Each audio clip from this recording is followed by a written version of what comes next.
ಜಡದಿಂದ ತಳೆದ ಜೀವ ಜಡವಾಗದಿರಲಿ,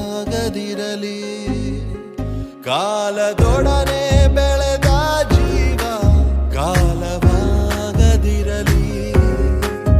ಜಡದಿಂದ ತಳೆದ ಜೀವ ಜಡವಾಗದಿರಲಿ,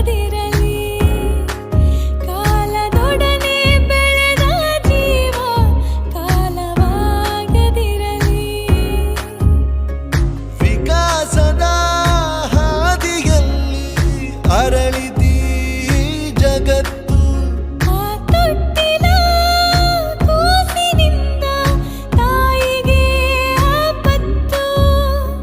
ನಿಧಾನಿಸಿ ಆಲೋಚಿಸಿ ನಿರ್ಧರಿಸಿ ಹೊತ್ತು